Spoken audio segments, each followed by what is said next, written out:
You wake before dawn when Rome is still breathing slowly. There is no sunlight yet on the columns, no familiar noise of the streets coming alive too early. The air feels heavy, as if the city itself knows something is out of place. Today is just another day on the Roman calendar, and yet it is also the 15th of March, the Ides, a date that carries no threat on its own, but this morning it seems filled with something unseen. Inside the houses, people are still asleep. Servants move quietly, lighting lamps, preparing what must be prepared.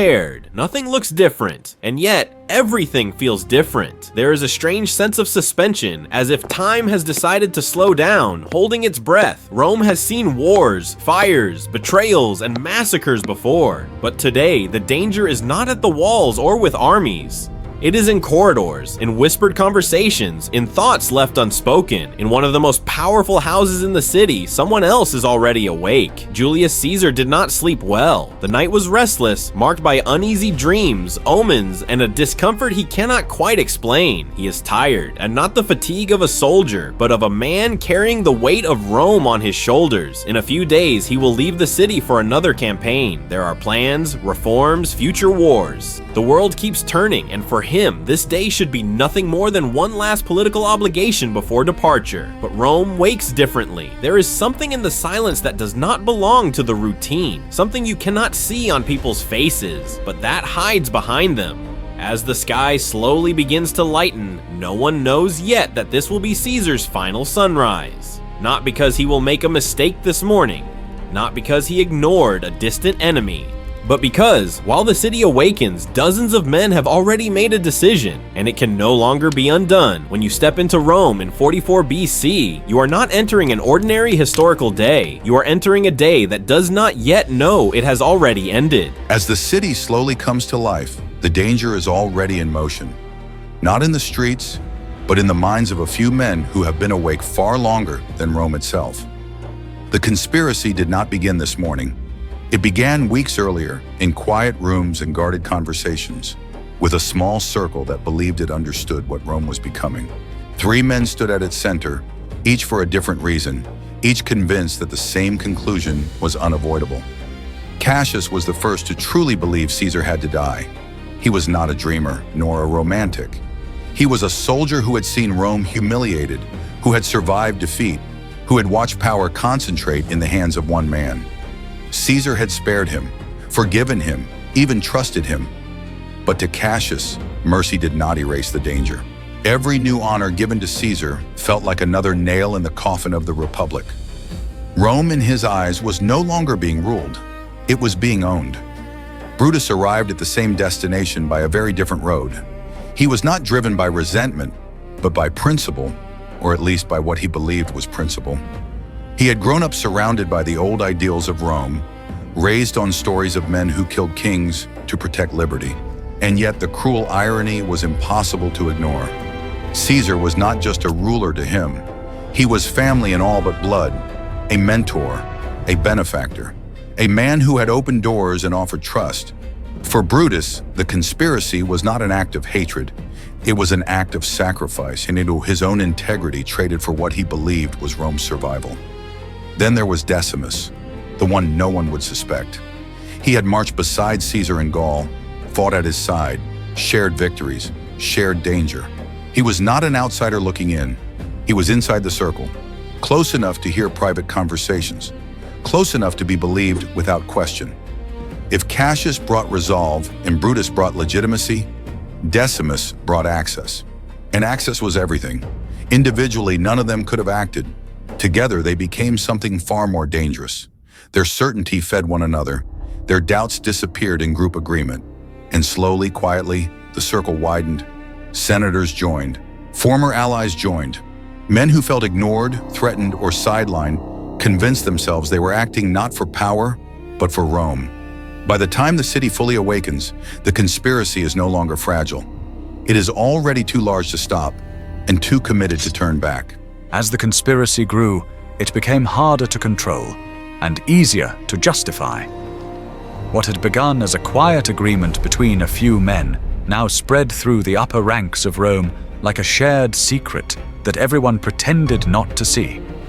Former generals, respected senators, men with long careers and wounded pride, all found their own reasons to join.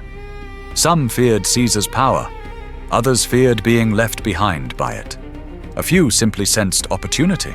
Together, they told themselves the same story.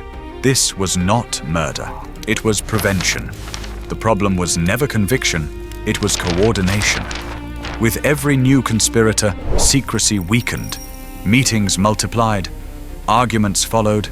60 men cannot agree easily on anything, and killing the most powerful man in Rome was no exception. They debated endlessly, where, when, and how. Each plan collapsed under its own risks. Too public, and the crowd would turn violent. Too private, and the act would look like cowardice. Too complex, and it would fail. Too simple, and it might not work at all. Then Caesar announced he would leave Rome on the 18th of March. Suddenly, time became the enemy. Weeks vanished. Plans were abandoned. What once felt theoretical now felt urgent. If they hesitated, Caesar would march east with his legions, return stronger, and whatever chance they believed they had would disappear forever. The decision was no longer about if, it was about now. The Senate offered the answer they needed.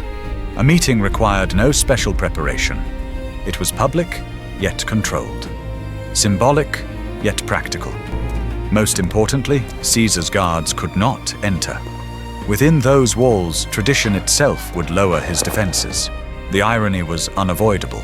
Rome's institutions would become the weapon used against the man who claimed to protect them. As the date approached, even the conspirators began to feel the weight of what they had set in motion. Doubt surfaced in quiet moments.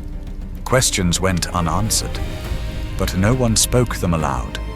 To do so would be to unravel everything, and so they moved forward, not because they were certain of success, but because turning back no longer felt possible. Rome, meanwhile, continued its routine. Markets opened, temples filled, no bells rang, no warnings were issued. The city had no way of knowing that its future was now balanced on a single morning, and on a man who still believed he was safe among friends. The night before the Ides was quiet on the surface, but restless beneath it.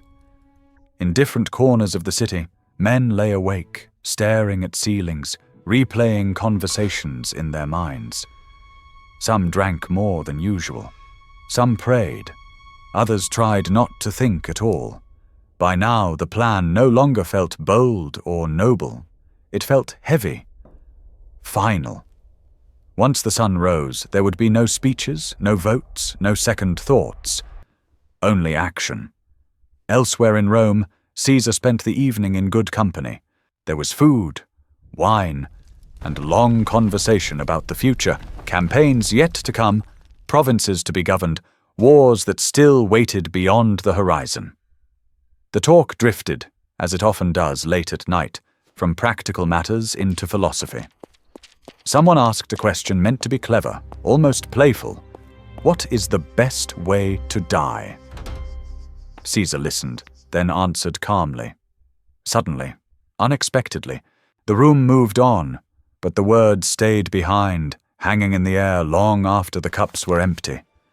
Before dawn, the house was shaken awake. Calpurnia's cries cut through the darkness. She had dreamed, not a vague fear, but something sharp and unmistakable. She saw their home collapse. She saw herself covered in blood, holding Caesar's lifeless body. When she told him, she was trembling. This was not a woman prone to superstition. This was fear born of something deeper, something she could not ignore.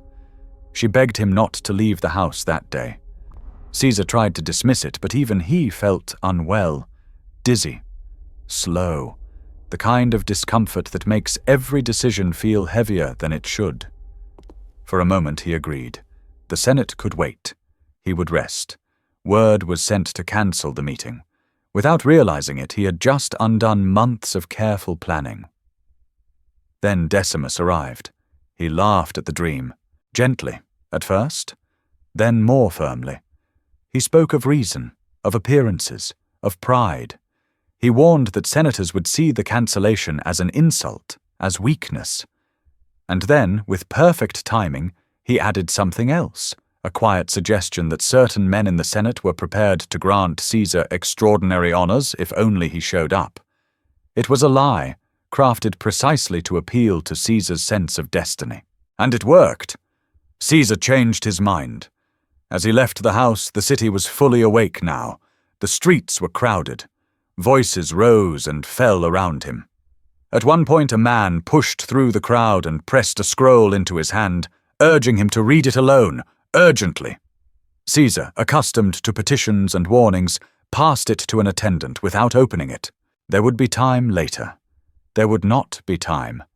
The Senate was meeting that day in a temporary location, a grand complex built by Pompey, once Caesar's greatest rival. By coincidence or fate, the gathering would take place beneath Pompey's statue. As Caesar approached, the conspirators were already in position. Some stood calmly. Some avoided eye contact. All of them knew that once he crossed the threshold, the moment they had feared and prepared for would finally arrive. And still he walked forward. Inside the hall, the atmosphere was deceptively calm. Senators stood in small clusters, speaking softly, exchanging polite gestures, pretending this was an ordinary meeting. To an outsider, nothing looked unusual. But among the faces in the room were men whose hearts were racing, whose hands felt heavier beneath their togas. Many of them had not slept. Many of them were still unsure if they would truly act when the moment came. Caesar entered late. Conversations paused, then resumed. He moved toward his seat, elevated, symbolic, unmistakably his. As tradition demanded, his personal guards remained outside. Within these walls, Rome trusted its own customs to maintain order. It was the last protection to fall. At a subtle signal, the room shifted. One conspirator stepped forward with a request, something mundane, something rehearsed. It was meant to draw Caesar's attention, to anchor him in place. Others began to close in, forming a loose circle that looked accidental, but was anything but. Every movement had been debated endlessly, yet now it all felt terrifyingly fragile. When Caesar refused the request, impatience flashed across faces. The moment had arrived. A hand reached for his toga and pulled it sharply from his shoulder, the prearranged signal. For a fraction of a second, nothing happened. Then a blade struck. The first blow did not kill him. It barely wounded him. Caesar reacted with shock more than pain, turning, shouting in disbelief. He recognized the man who had attacked him. He recognized several of the faces around him. Confusion filled the room. Senators froze. Some stood. Some remained seated, unable to move. Then everything broke loose. More blades appeared. The circle tightened. Caesar tried to escape, pushing past bodies, but there was nowhere to go. Each step brought another strike, another betrayal. The hall erupted into chaos. Shouts, scraping feet, the sound of metal against flesh. Some men lunged forward with wild desperation. Others hung back, watching, their resolve evaporating at the sight of blood. As he staggered, Caesar fell at the base of Pompey's statue. Blood pooled beneath him. In the end, he stopped resisting. When he saw Brutus among the attackers, something in him seemed to give way. He pulled his toga over his face, shielding himself from the sight of what Rome had become. Moments later, the movement ceased. The entire assault had taken less than a minute. Silence followed, sudden and absolute. The most powerful man in the Roman world lay motionless on the floor, surrounded by men who no longer knew what to do next. Some struck his body again, not out of necessity, but out of fear, out of a need to prove they had been part of it. Others stepped back, horrified by what they had helped unleash. Rome had not been saved. It had been changed.